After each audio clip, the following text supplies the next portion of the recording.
Welcome back, everyone. In a previous video, I talked about the Stanford History Education Group and how gave an overview for it and how it could be used in high school and college level classes.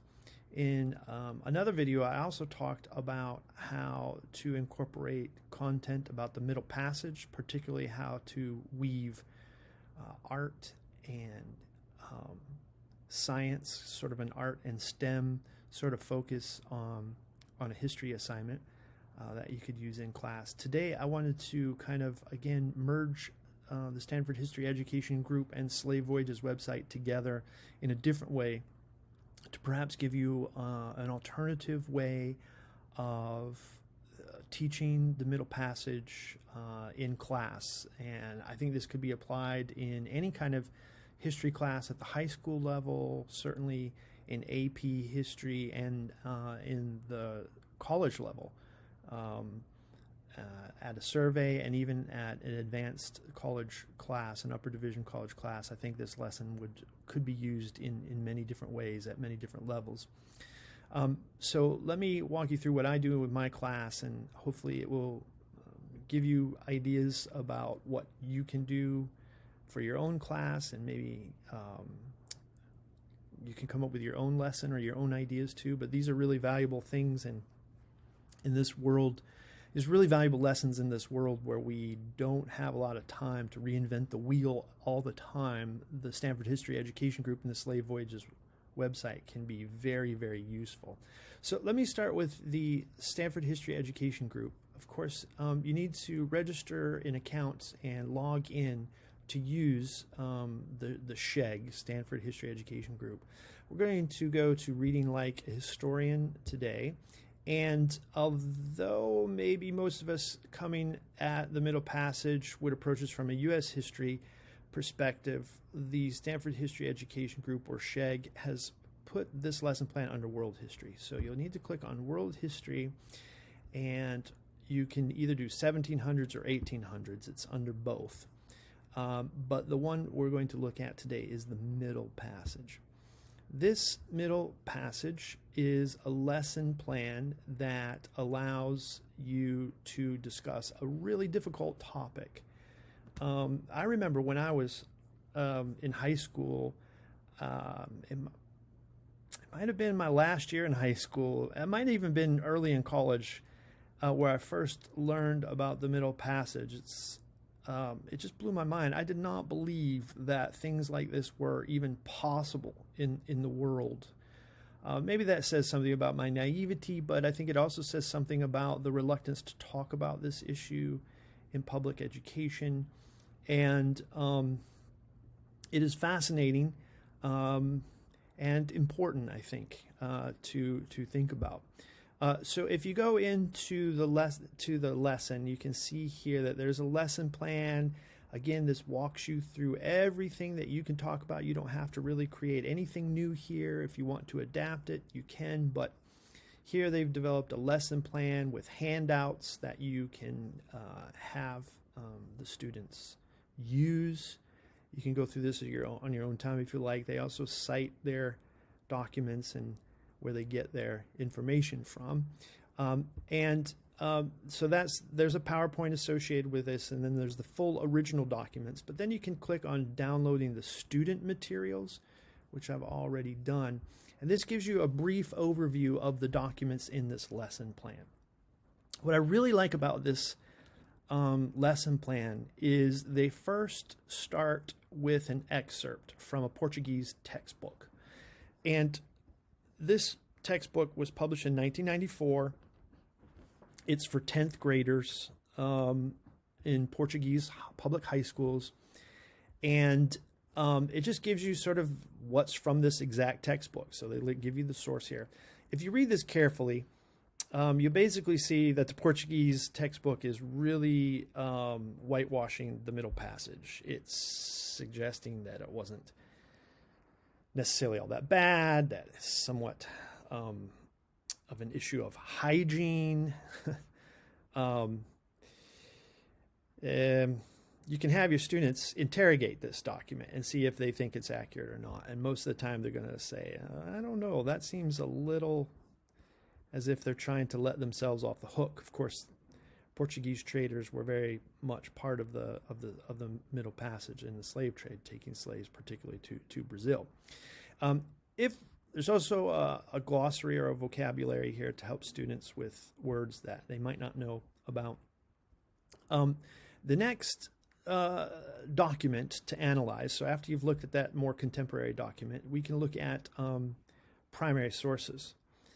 This first primary source is from a slave ship captain. Now, what makes analyzing the Middle Passage so difficult is almost no slaves actually wrote down their experiences. They couldn't. You can read this document and you can get an idea as to why they couldn't.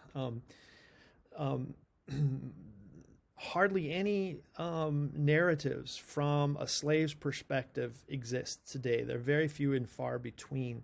And so we never really get a firsthand account from the slaves themselves. And so a lot of our primary sources, we have to rely on people who were biased and even prejudiced, racist even. Here is an account of Captain Thomas Phillips, who was the captain of a slave ship that did not go very well. Many slaves died in transit from Africa to the New World. And this excerpt from Captain Phillips describes some of the horror that people must have experienced. Now, I wanted to draw your attention to this because this is where we can bring the Slave Voyages website into this. So here we get a textual sort of context, but what was the voyage like? So notice Captain Thomas Phillips transported slaves from Africa to Barbados on the ship Hannibal in 1693. All right, that's all the information we need to go and look it up at the Slave Voyages website. So slavevoyages.org. I talked about this in another video, these resources here. We're going to go to the Transatlantic database, and we're going to click on the database itself. And 35,000 voyages here. We're just looking for one, the Hannibal in, what was it, 1693. So we can do that really easily with looking here across the menu bar, all the ways to filter this database. We're going to click on Ship, Nation, and Owner because we know the vessel name. It's the Hannibal. We're going to click Apply, and wow, fascinating. Look here. There's 3 different vessels named Hannibal here.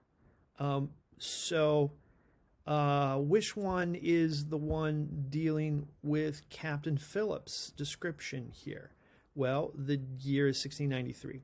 So here we have the Hannibal in 1785, so that can't be the right one. 1723, that one can't either. 1694, this must be the voyage. Slaves arrived at first port, 372. Oh, and there's Captain Thomas Phillips. So even if we had his name, we could filter to find this name. So let's click on the cell and to try to get more information about this ship. So we can verify a lot here. And by the way, this I think is really important to show students how to corroborate information, right? So here's Captain Phillips, and he's telling us about this, but we can corroborate a lot of information. The ship, the year, the Royal African Company of London is who funded it, and here we have this. The vessel owners were the Royal African Company. So there's a lot of ways to corroborate information here from the textual account with this more, I guess, statistical analysis. Let's face it, we don't have any primary source accounts from slaves themselves. So this is about as close as we can get to understanding what actually happened on board this voyage. We can see here it's a 450-ton ship. The voyage is completed as intended. It wasn't captured. They delivered slaves to the original owners.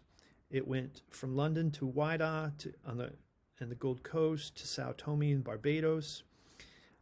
It was a voyage that lasted over a year, and slaves were on board the ship for 100 days.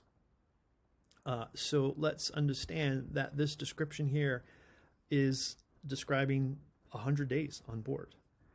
And we can see the dates of the itinerary, the crew. They had a very large crew, 70 crew members, and the reason they needed that is because they had an incredible number of slaves. Look at this, 700 slaves got on the ship, and only 372 got off the ship. So they had a couple of different ports. They sold 600, let's see, they picked up 634 at the first port, another 50 at a second port, and then slaves that arrived at the first port in Barbados, 372, but 368 got off. So perhaps a couple of more slaves died in just arriving in Barbados and then getting off the ship. Or perhaps, we don't know, maybe something else happened. What's nice about this is it also gives us percentages. So the captain must have counted how many men. So 66% of the slaves were men, 27% were women, 5% were boys, 1%, well, nearly 6% were boys, 1% were girls, a total of 71% males, 7% children, sterling cash 21.77. Slaves died during the Middle Passage, 328, a 47% mortality rate. So, and then they list their sources where they got all this information below. So when you go back to this account, you can go to the slave voyages and you can add a lot of ways for students to imagine what happened on the voyage by comparing, corroborating the Slave Voyages website, information of the Hannibal, with what Captain Thomas Phillips is talking about too. I'll give you one other example here that you can do. Here we have a slave doctor, Alexander Falconbridge, who then becomes part of the abolitionist movement. But we don't really have a lot of information here to look up any ships. But he describes horrible examples of what life was like in the Middle Passage. We do have this document. This is a document that was printed by abolitionists in a newspaper that show the ship Brooks. So this is a slave ship Brooks. It's a British ship. And what this is trying to do is the abolitionists got Parliament in Britain to pass a law to regulate the slave trade. And that regulation of the slave trade, it didn't eliminate slavery, it didn't outlaw it, but what it did do is it made a requirement. Now, we could ask how this was enforced. It might have not been enforced very well, but the law said that for every male was allowed a 6 foot by 1 foot 4 inch space. Every woman allowed a 5 foot 10 by 1 foot 4 inch space. And a boy, a child, 5 foot by 1 foot and 2 inch space. And if you fulfilled this regulation, this is what it would look like. Slaves would be stacked all throughout the ship, and you would only get 454 slaves on board. And what is interesting here is when we look at the actual voyage of the Brooks, you'll see that a lot more slaves were transported. So let's go back to the slave voyages really quick. We're going to change our name from Hannibal to Brooks, and we're going to apply that. Give the database a second here, and oh, look, interesting. This is the exact voyage that we're talking about here, the Brooks. Again, we get all this information about the name of the vessel, who owned it, where it was located, what the itinerary, the outcome, what the itinerary was. All this is very, very valuable information, what the ship was like. So this one was over a year at sea, but only 51 days of slaves on board.